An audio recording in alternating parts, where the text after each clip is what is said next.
Alemania, 1483. Tiempo de desolación y enfermedades.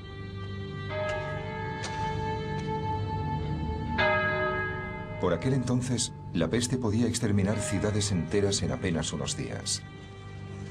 Y una cuarta parte de todos los niños moría antes de cumplir los 5 años.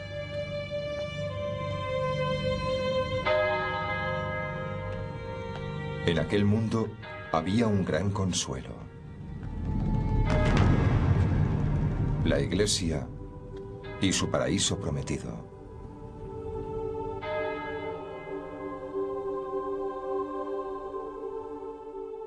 Aquella promesa había convertido a la Iglesia en la institución más poderosa de la tierra. Rica como nadie, más poderosa que la realeza, pero también corrupta y tiránica. Un imperio que habría de derrocar un solo hombre: Martín Lutero.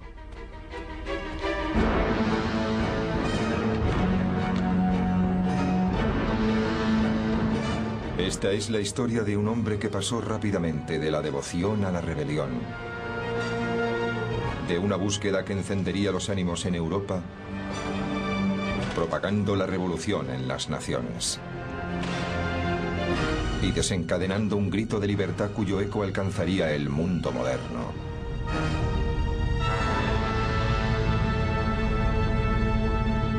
Martín Lutero. Camino al desafío.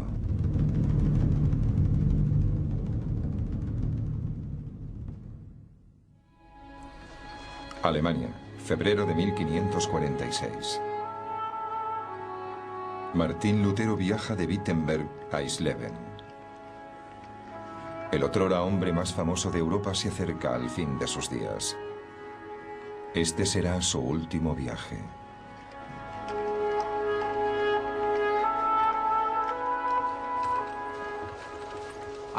Creo que es imposible escribir la historia de la cultura occidental moderna sin hablar de Lutero y de que hay que luchar por aquello en lo que uno cree.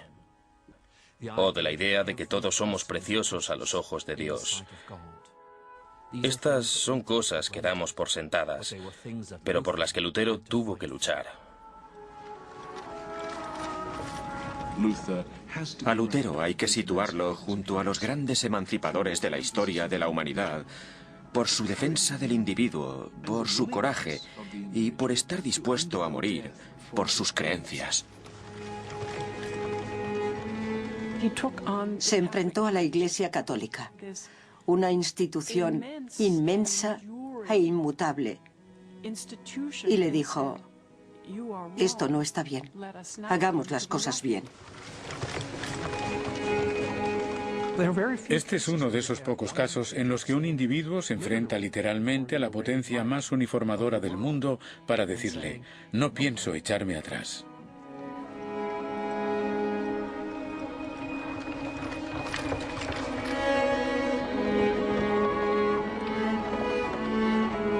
Seguro que no ha habido nadie en 1000 años a quien el mundo haya odiado tanto como a mí. Ojalá nuestro Señor me aconseje y me lleve pronto con él. Con gusto alargaría el cuello para que sobre él cayese toda la furia de un trueno y me derribase. Amén.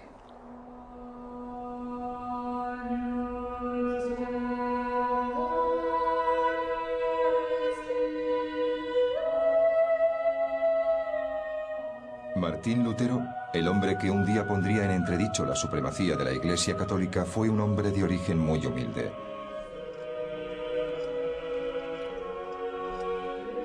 Creció en una pequeña ciudad llamada Eisleben, en el norte de Alemania. Una afanosa comunidad donde la Iglesia era la mayor autoridad. Lo más destacado de la religión en la Baja Edad Media era el cristianismo, la única religión posible. La suya era la única gran historia que se podía contar. Una historia que de hecho se contaba sistemáticamente y que formaba parte integral de las instituciones allí donde uno iba.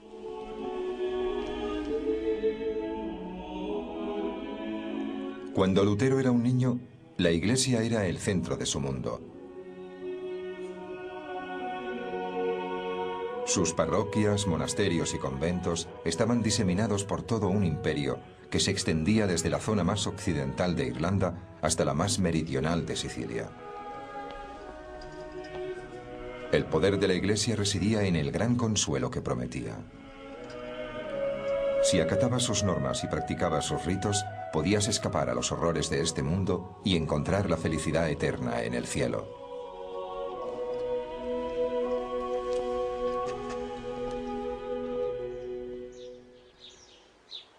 Pero la Iglesia ejercía tanto control sobre la vida en la tierra como en el cielo. Sus reglas y preceptos impregnaban todos los aspectos de la vida diaria. La Iglesia decía qué nacimiento era legítimo. Decía qué matrimonios eran legales. Decía qué testamentos eran válidos. Y en este sentido se inmiscuyó, junto a su sistema legal, en las vidas de la gente de a pie de todos los lugares, no solo en la de sus propios miembros, sino en las del resto de la comunidad. Como muchos otros a su alrededor, el joven Lutero acataba los preceptos de la Iglesia. Había trabajado como monaguillo y había cantado en el coro. Hasta aquí, una imagen de paz y armonía. Mi vida en casa solo parece haber causado dolor y angustia.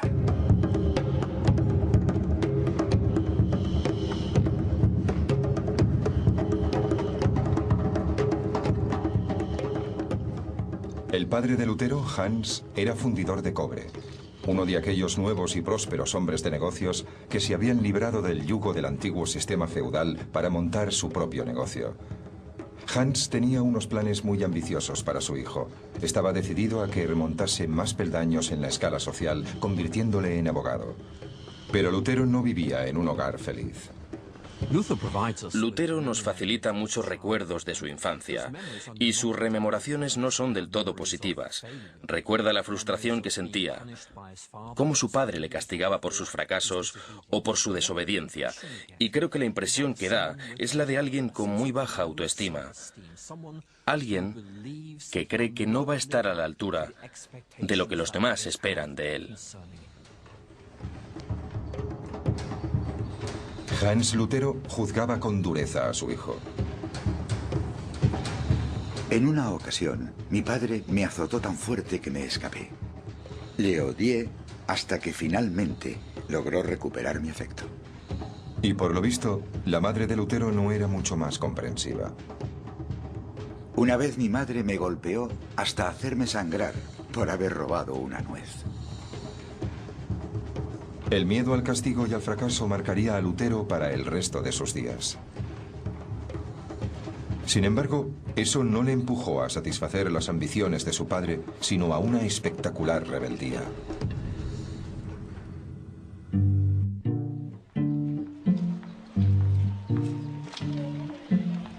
En un principio, Lutero siguió el camino que habían trazado para él. Su padre le envió a las mejores escuelas de la región y a los 18 años empezó a ir a la Universidad de Erfurt. Comparada con la ciudad natal de Lutero, Erfurt era una animada metrópolis. Tenía todo lo que podía necesitar un joven estudiante, innumerables bares y tabernas. Y en una época en la que no había agua potable, el vino y la cerveza eran bebidas de primera necesidad. La ciudad incluso contaba con un burdel municipal regido por el ayuntamiento.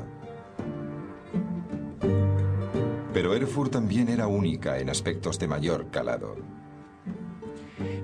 No era un gran centro industrial ni político, pero sí era un gran centro eclesiástico, y en él abundaban las actividades de la Iglesia. Se calcula que allí había 14 órdenes religiosas distintas representadas en una sola, así como 25 parroquias. De hecho, por aquel entonces se decía que Erfurt era la Roma de Turingia, la Roma de aquella región de Sajonia, debido a la alta concentración de talentos eclesiásticos.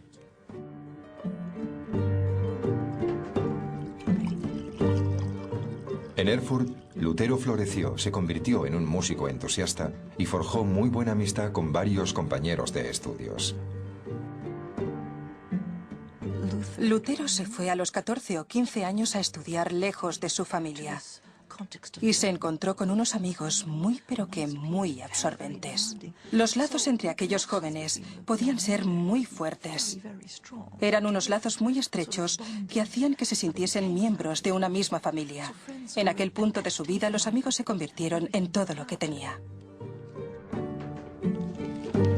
Lutero estudió con ahínco. Se licenció en artes y obtuvo una maestría. Lo único que le quedaba para ser todo lo que su padre esperaba de él era tomar el último curso de leyes. Pero de pronto, todas las convicciones en la vida de Lutero se vinieron abajo. En el año 1505, la peste azotó a Erfurt.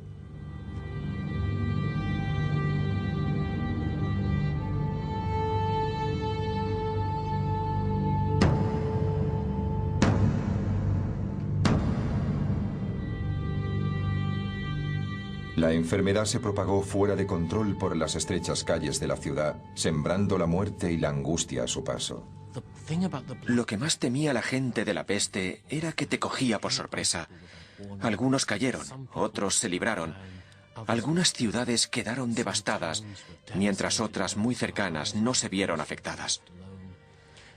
Era algo inexplicable. Por aquel entonces nadie sabía cómo se contraía, nadie sabía por qué se contraía. Lo único que había era una sensación generalizada de que Dios les estaba castigando por sus pecados. Era una terrible y visible muestra de castigo.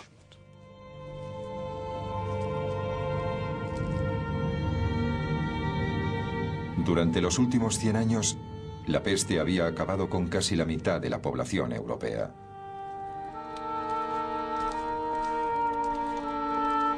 Pero la epidemia atacaba ahora a Lutero directamente. 3 de sus amigos murieron víctimas de la enfermedad. Y aquella visión de la mortalidad del hombre y el miedo a la ira de Dios traería consigo el primer cambio radical en la vida de Lutero.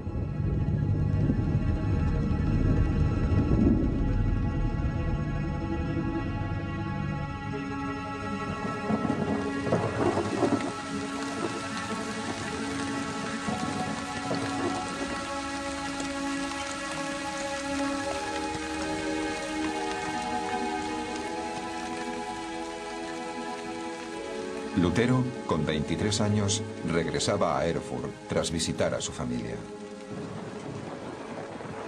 Cuando de pronto se vio atrapado en una espectacular tormenta eléctrica.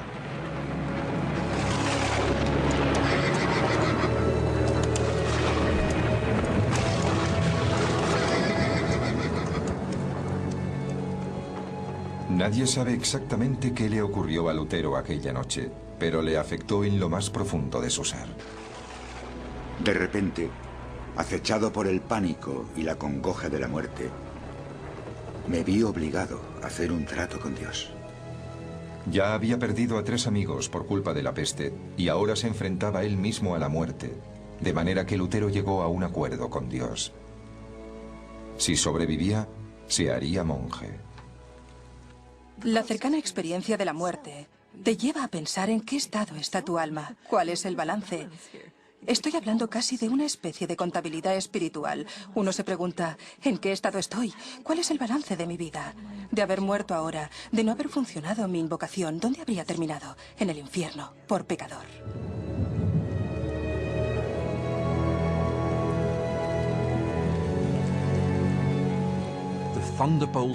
Aquel rayo le señaló 2 caminos.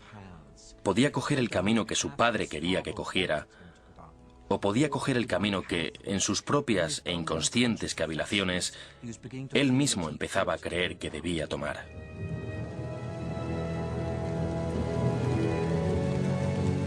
Fue el momento en que tomó las riendas de su propia vida. Dejó de hacer lo que su padre quería que hiciera y a partir de aquel instante se entregó libremente a la vida espiritual y se dedicó a buscar en el universo las respuestas que tanto ansiaba. Obviamente, era una persona de gran sensibilidad espiritual.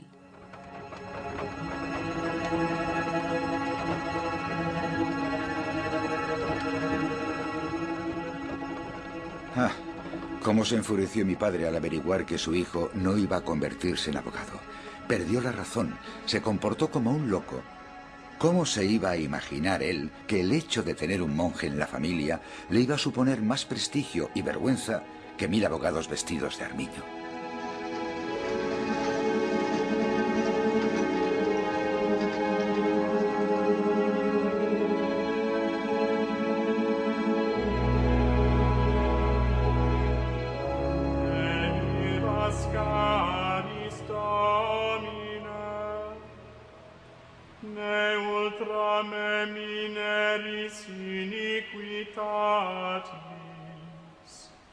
Ecce civitas sancti facta est deserta, Sion deserta facta est, Jerusalem desolata est. Los monasterios y conventos de Europa eran una sociedad en sí mismos. Ofrecían a los fieles una vida dedicada a la plegaria, la meditación y la búsqueda de la salvación.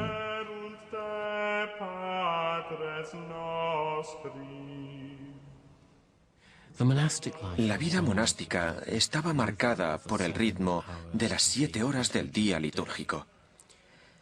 Esto quería decir que 7 veces al día los monjes tenían que reunirse para cantar y recitar fragmentos del servicio eclesial, y eso incluía levantarse en mitad de la noche. Y cuando no estaban tomando parte de los servicios litúrgicos, sus vidas también eran rigurosamente controladas. En muchos monasterios solo se podía hablar en algunos lugares y a horas determinadas. No había ninguna privacidad y sus comidas eran muy sencillas. Los hábitos de los monjes también eran muy rígidos, burdos e incómodos. ¿Por qué debían llevar aquellas ropas tan incómodas? ¿Por qué debían asistir a todos los servicios? ¿Por qué comían tan mal? Pues por lo visto la respuesta estaba en que solo renunciando a todo aquello que la gente considera cómodo y valioso se podía alcanzar la salvación. Lutero no tardaría en creer que el único modo de lograr la salvación era renunciando por completo a su mundo, para sumergirse por completo en una comunidad que le aislaba de todo.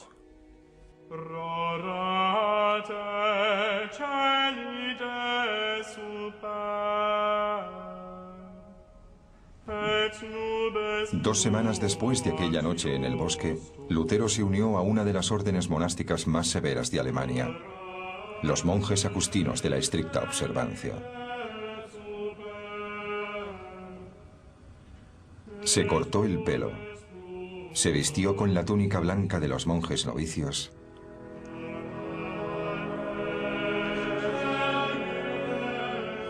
y se postró ante el abad.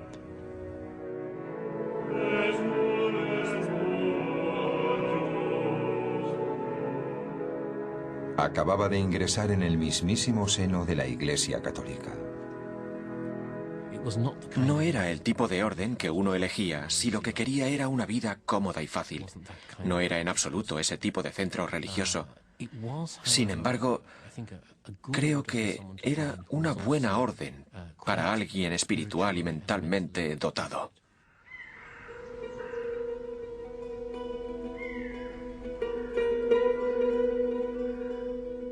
Pero el nuevo hogar de Lutero tenía tanto de negocio como de retiro espiritual.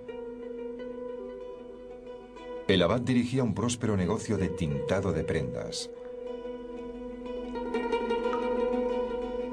Los monjes tenían una destilería donde preparaban una cerveza bastante popular. Y encima, el monasterio era propietario de toda una serie de tierras en el vecindario, cuyas rentas y diezmos le proporcionaban unos ingresos sustanciosos. Todo esto quedaba minuciosamente registrado en los dilatados libros de cuentas del monasterio.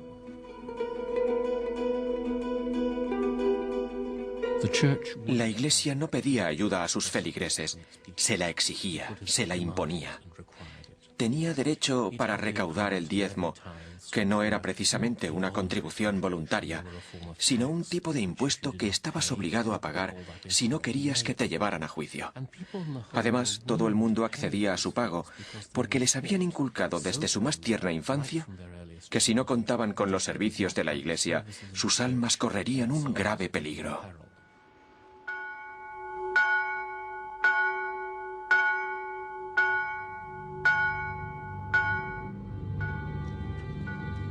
Estos abusos de la Iglesia terminarían por ofender y disgustar a Lutero.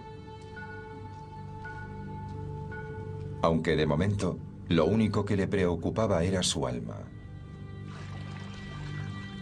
Se lanzó de lleno a la vida austera y solitaria que la Iglesia reserva a sus más devotos seguidores.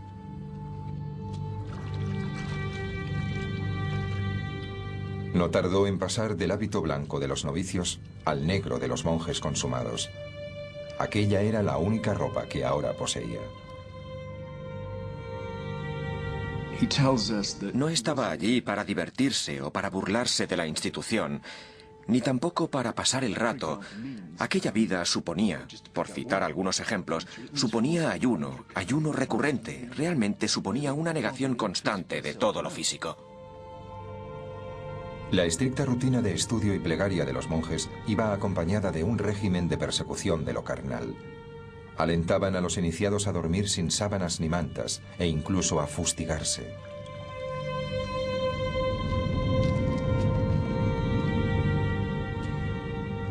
Una de las cosas que pretendían era emular el sufrimiento de Cristo para así convertirse en ascetas. Creían que al dominar sus deseos carnales, al dejar de necesitar la comida, la compañía sexual y las comodidades de la vida, se estaban identificando con Cristo. Creían que así luchaban contra las fuerzas del mal en su interior, que así combatían sus más bajos instintos. Lutero se sometió a aquel régimen con fervor, durmiendo sobre la nieve, sin mantas, hasta que sus compañeros le arrastraban medio muerto hasta el interior del convento. Años más tarde, se quejaría de que aquellos años en el monasterio arruinaron para siempre su salud.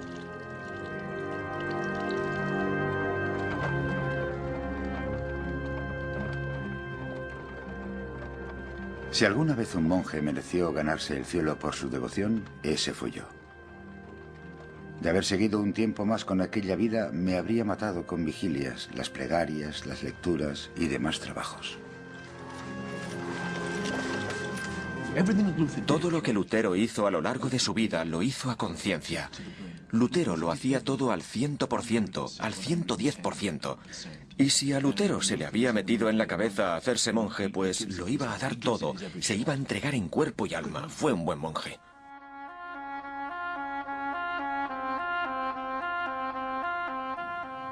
Pero la devoción de Lutero excedió con creces las expectativas de los demás monjes. Cada vez le preocupaba más no complacer nunca a Dios, no llegar nunca a ganarse el cielo. El hecho de haber cambiado a un padre implacable por otro aún más difícil de complacer. Lutero hablaba claramente de su sentimiento cada vez mayor de impotencia. Creía que nunca lograría salvarse.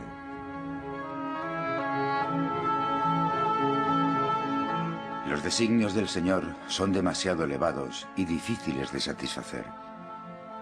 Y esto lo demuestran no solo los textos divinos, sino mi propia experiencia y sentir.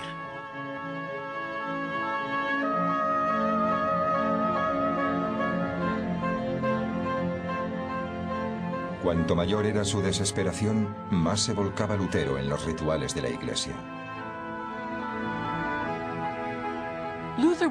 Lutero se diferenciaba de otros monjes en que realmente le preocupaba reconciliarse con el Padre Celestial y hacer todo aquello que Dios esperaba de él. Podemos ver su búsqueda, su agonía, su profunda gravedad. Solo quedaba confiar en que encontrase el camino. De lo contrario, iba a llevar una existencia muy tormentosa.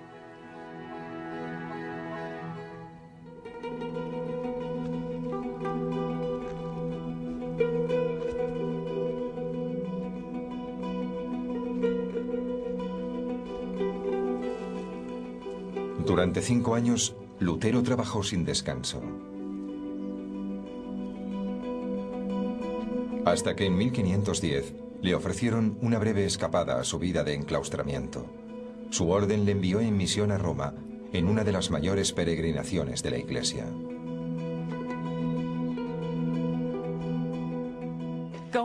El viaje a Roma era una peregrinación muy especial, ya que era la capital de la Iglesia Católica Romana y desde una perspectiva occidental, la capital del cristianismo. Lutero decidió inmediatamente que intentaría sacarle el mayor provecho espiritual posible a aquel viaje. Roma era una valiosa reserva de santidad. Era el hogar de San Pedro, del Papa y de los restos de innumerables santos y mártires. Decenas de miles de peregrinos visitaban Roma todos los años, con la esperanza de que aquel viaje los acercase más a Dios. Vestían de forma diferente, cogían un palo, caminaban y vivían con austeridad. Había pocos albergues a lo largo del camino para los peregrinos, así que para cuando llegaban al lugar de peregrinaje, en cierto modo, ya habían cumplido penitencia y merecían encontrar las tumbas de los santos al final de la peregrinación. Por fin eran dignos merecedores de la gracia del encuentro. Lutero y sus compañeros tardaron más de 2 meses en realizar su largo viaje hacia el sur. Finalmente, en octubre de 1510, llegaron a la ciudad eterna.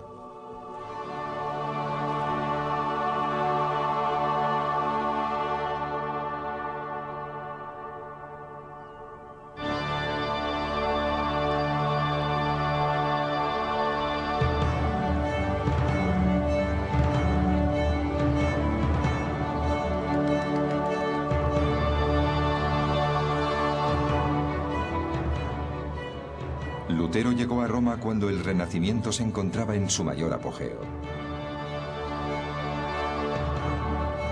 Miguel Ángel estaba pintando los techos de la Capilla Sixtina. Rafael estaba volcado en la decoración de las dependencias privadas del Papa. Para el joven monje, aquella ciudad fue toda una revelación. Lutero era un chico del norte, muy provinciano.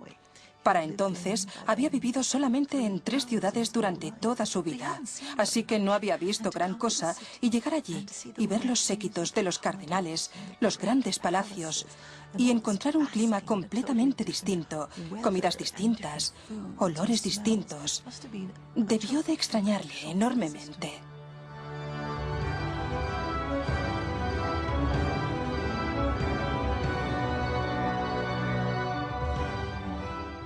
Por lo visto, cuando Lutero llegó por vez primera a Roma y entró en la ciudad, le abrumó enormemente la idea de estar en la ciudad sagrada. Ahí estaba, en presencia de tantos mártires, en el mismo centro de la iglesia. Estaba tan deslumbrado que el brillo tardó poco en desvanecerse, aunque finalmente lo hizo. Entre los palacios y las majestuosas iglesias, Lutero descubrió una institución muy mundana.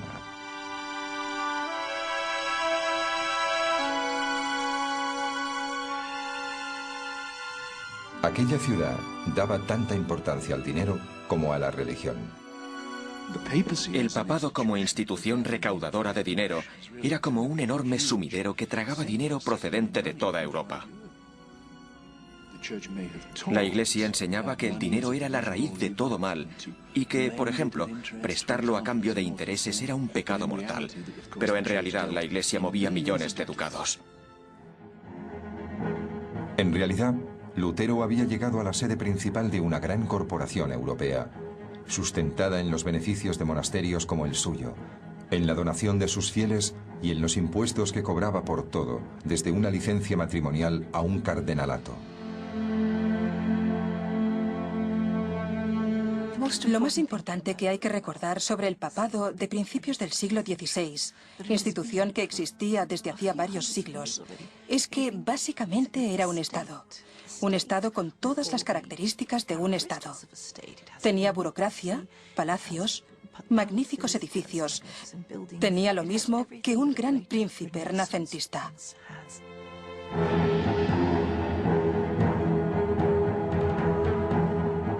El papado incluso ostentaba poder militar. De hecho, el castillo de Sant'Angelo, el fuerte privado del Papa y su batería de cañones se alzaban imponentes sobre la ciudad.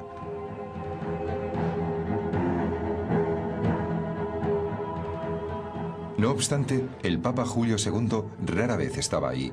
Prefería pasar el tiempo haciendo campaña por Europa, a la cabeza del ejército papal.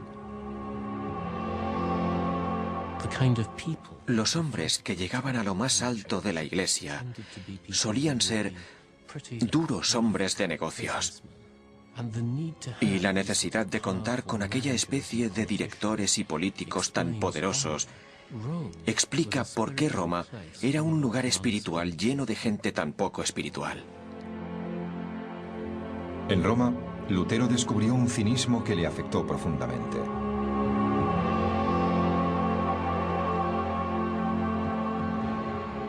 Él contaba que en una ocasión, mientras rezaba tímidamente durante el servicio de una de las magníficas iglesias de la ciudad, el cura sentado a su lado le dijo: «Acabe pronto, ¿quiere?». Y después, mientras alzaba la hostia sagrada en la que creía que se había transformado el cuerpo de Cristo, otro cura murmuró: «Pan eres y pan seguirás siendo».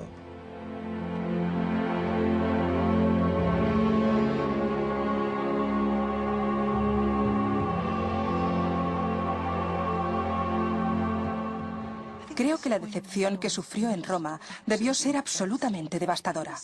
De repente se encuentra con una situación que él estaba dispuesto a vivir como una experiencia sublimadora. Se encuentra en la sede de la institución a la que él sirve y descubre que allí nadie habla su mismo idioma, en más de un sentido.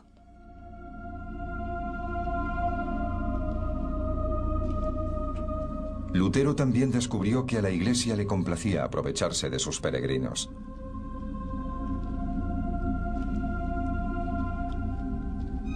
Le permitieron visitar previo pago la cripta de una iglesia. Allí podría ver los restos de 46.000 mártires cristianos. Aquello le concedía lo que se conocía como una indulgencia, que le permitiría rebajar su tiempo de estancia en el purgatorio tras su muerte. El purgatorio era el lugar donde los cristianos expiaban sus culpas, a veces durante miles de años, antes de poder entrar en el cielo.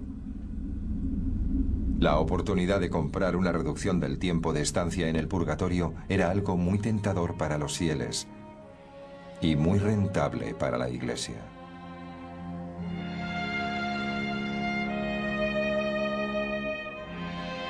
Mientras Lutero iba de un lugar de peregrinaje a otro, desesperado por encontrar la salvación, un miedo cada vez mayor se apoderaba de él. ¿De verdad todo aquello podía acercarle a Dios? Finalmente, Lutero entró en crisis y empezó a cuestionar las enseñanzas de la Iglesia, a la que había entregado su vida. ¿Quién sabe si realmente es así?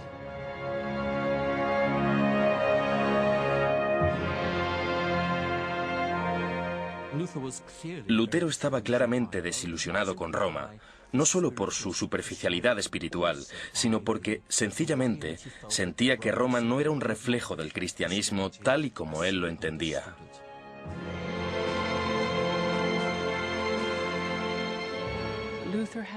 Lutero tenía la sensación de que las respuestas se le escapaban. No tenía la sensación de que Dios le quisiese más. Así que debía encontrar las respuestas en otra parte.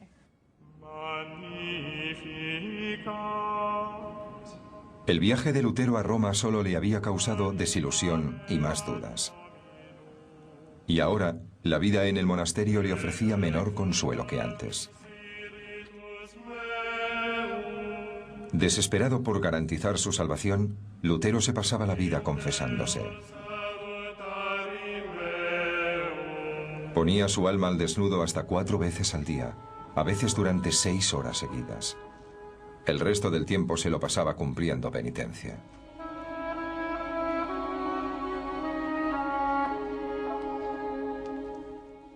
Había algo extraño en Lutero. Creía que nunca lo iba a lograr y aún así no dejaba de intentarlo. Se confesaba y conseguía la absolución, y así era como se suponía que la Iglesia debía tratar aquellos asuntos. La mayoría de los monjes se habrían contentado con oír: «Estás perdonado». Pero una vocecilla en su interior le decía: «No lo sientes de verdad». Así que tenía que volverse a confesar una y otra vez para volver a ser absuelto, pero la vocecilla le decía: «No, no lo dices de corazón». Así que la vida monacal fue un infierno para él. Ahí estaba él haciendo lo más importante, lo mejor que podía hacer un hombre según la sociedad, y aún así no se sentía mejor.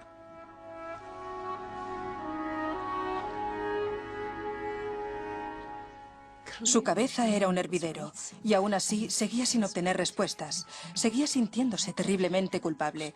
¿Cómo es que la vida monacal ha funcionado para decenas, para cientos de miles de hombres a lo largo de la historia del cristianismo? ¿Cuál es mi problema?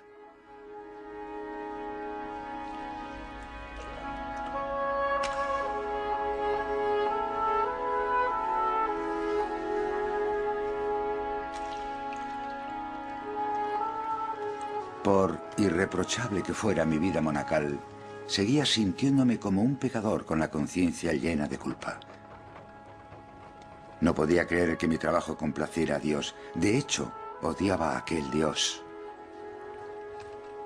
Así que me encolerizaba conmigo mismo. Vivía furioso y atormentado.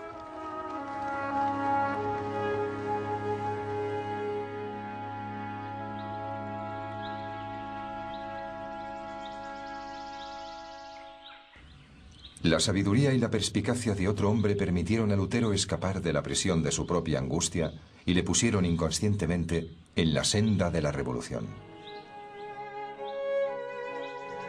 En 1511, su orden le envió a un pequeño monasterio en la ciudad de Wittenberg. Comparada con Erfurt, Wittenberg era muy pequeña. En ella apenas había un par de iglesias y una universidad recién fundada. Allí, el monje Johann von Staupitz acogió a Lutero bajo su ala. Staupitz era un miembro destacado de la orden de Lutero y estaba decidido a librar al joven monje de aquel ciclo de desesperación.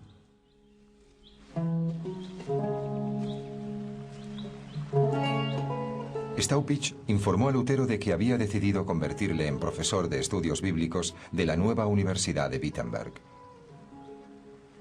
Así se vería obligado a atender las necesidades espirituales de otros y tendría menos tiempo para torturarse a sí mismo. Lutero le dio hasta 15 motivos por los que no podía aceptar aquella oferta, empezando porque tanto trabajo iba a acabar con él. La abyecta respuesta de Staupitz pasaría a la historia. Me parece muy bien. Dios tiene mucho trabajo para los hombres inteligentes en el cielo. Creo que Staupitz sabía muy bien cómo manejar a Lutero, con una mezcla de lástima, sutil ironía y, sobre todo, reconociendo sus virtudes, reconociendo su brillantez y su capacidad para realizar una carrera académica. Creo que lo que pretendía Staupitz era agotarle de tal manera con la preparación de sus clases que al llegar la oscura noche del alma se desplomase sobre su cama y durmiese como un bebé durante 8 horas seguidas.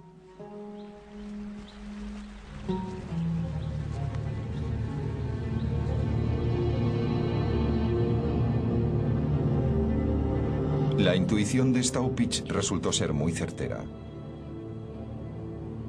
Enfrentado a una clase llena de estudiantes a los que explicar la Biblia, Lutero se vio obligado a involucrarse con el mundo y a dejar de fustigarse por sus defectos.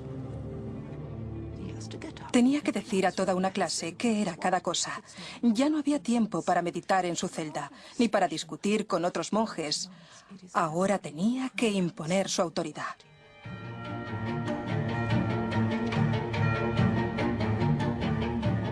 Se volcó en su trabajo y se puso a estudiar no solo el texto latino estándar de la Iglesia, sino también la edición griega y la hebrea.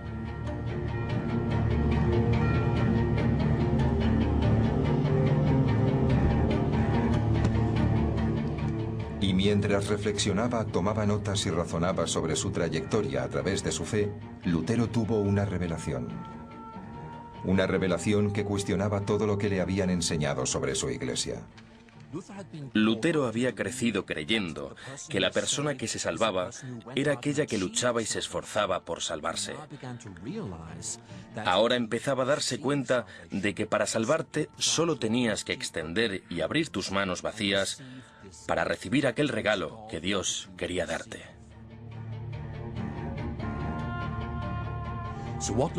Lo que Lutero estaba diciendo era que no necesitamos la institución de la Iglesia, ni la intercesión de los sacerdotes, ni tampoco las grandes ceremonias papales para ir al cielo. No es un asunto entre el hombre y la Iglesia, sino entre el hombre y Dios.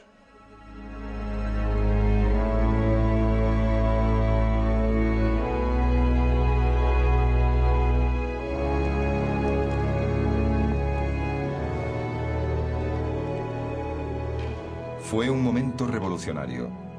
Durante toda su vida, Lutero había creído que solo a través de los rituales de la Iglesia se podía alcanzar la salvación. Pero ahora se daba cuenta de que la salvación era algo que el individuo debía negociar directamente con Dios. No había institución mundana que pudiera creer por ti, expiar tus culpas o interceder entre tú y tu Dios. Sentí que había vuelto a nacer y que las puertas del cielo se abrían para mí.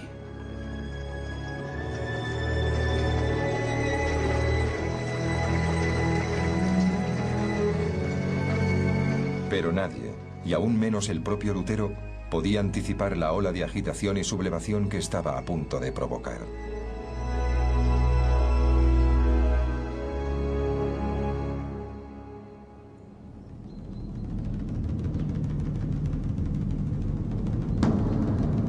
Habían pasado 7 años desde la visita de Lutero a Roma. Y en aquel tiempo el Papa Julio II había muerto. Le había sucedido León X. Y León era un hombre entregado a los placeres carnales. En sus banquetes normalmente había un gran pastel de postre, del que salían niños pequeños desnudos.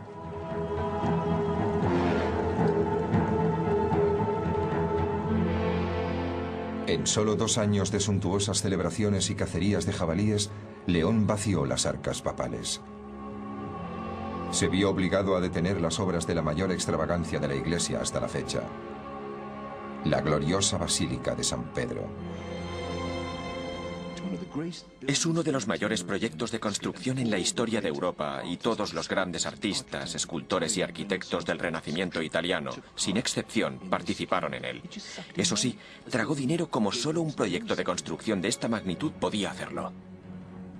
León se mostraba despreocupado. Y para volver a llenar sus arcas, recurrió a uno de los mejores métodos que tenía la Iglesia para recaudar dinero: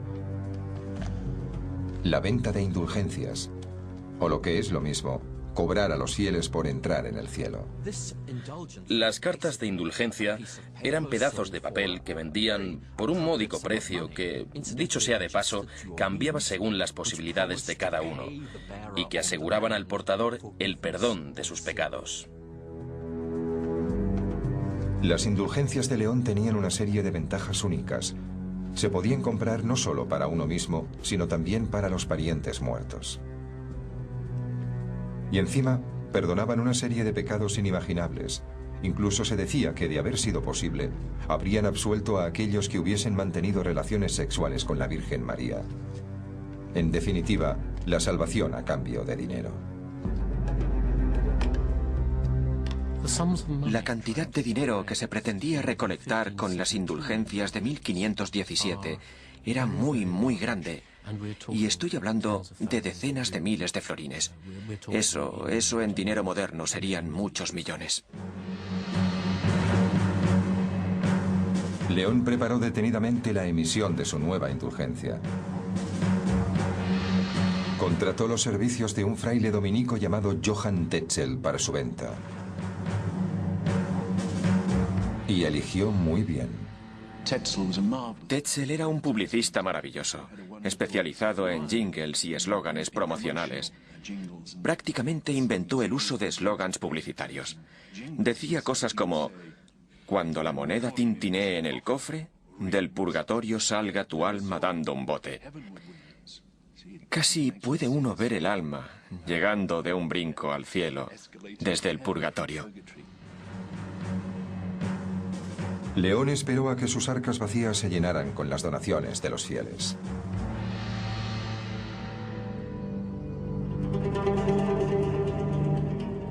El principal mercado de Tetzel para la venta de indulgencias fue Alemania. Los habitantes de Wittenberg se enteraron rápidamente de la reducción de condena que ofrecía la Iglesia.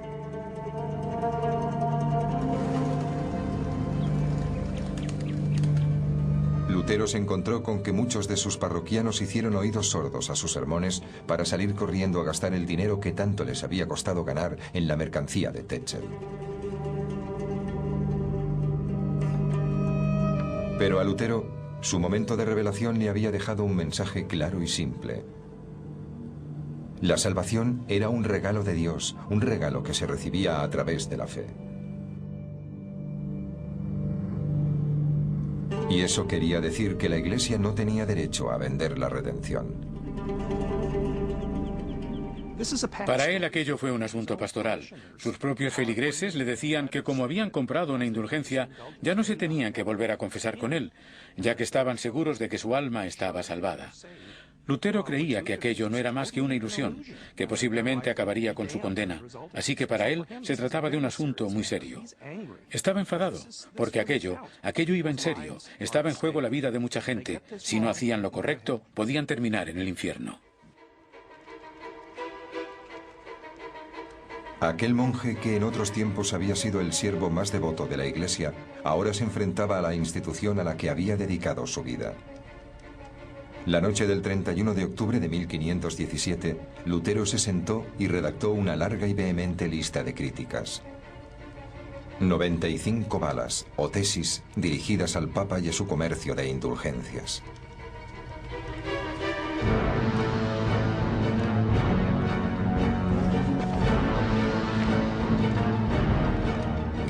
A continuación las clavó en la puerta de la iglesia del castillo de Wittenberg.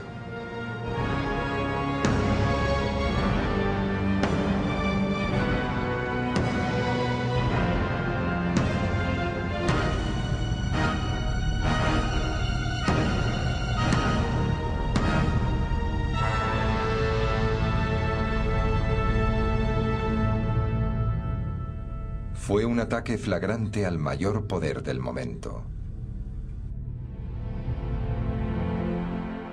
La bendición divina está al alcance de todos sin necesidad del Papa.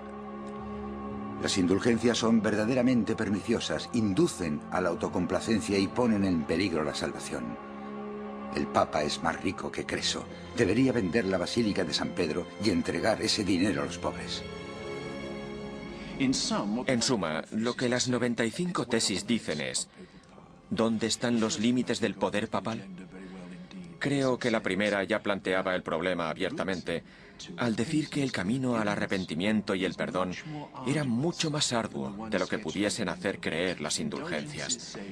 La cosa no era tan sencilla como decían las indulgencias. Las indulgencias dicen que el perdón tiene precio. Lo que Jesucristo dice, y Lutero le cita, es que el arrepentimiento, que el perdón está en el arrepentimiento. Y eso ya es más difícil. Así que yo creo que realmente estaba cuestionando la autoridad papal.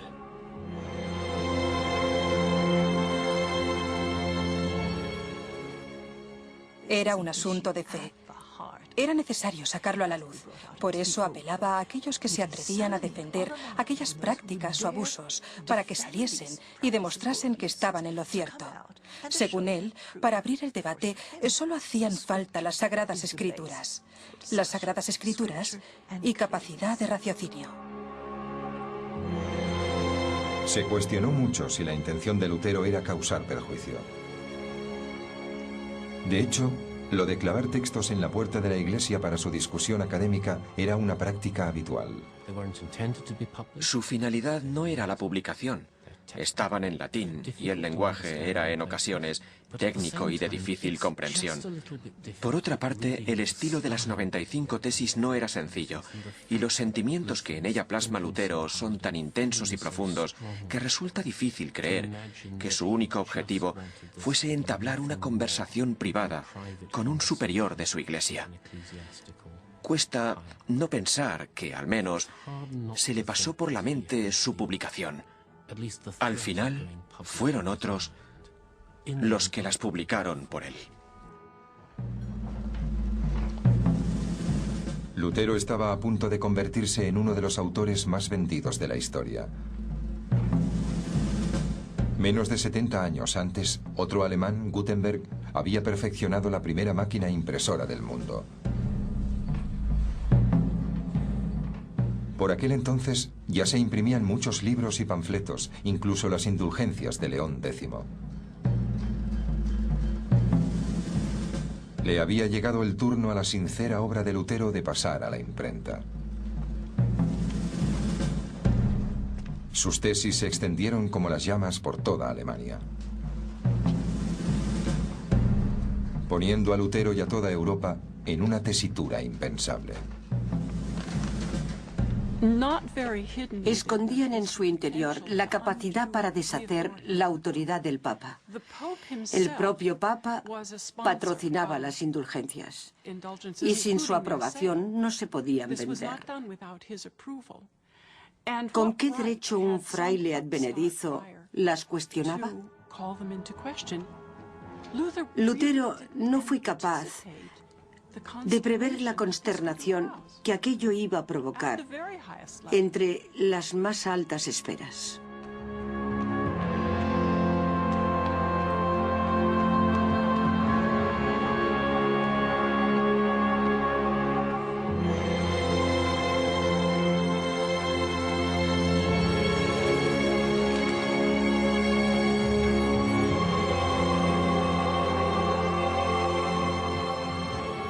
Aunque no era gratuito que la Iglesia Católica ostentase el poder desde hacía más de 1000 años. De hecho, tenía un nombre para los hombres como Lutero: herejes. Y la pena por herejía era la muerte.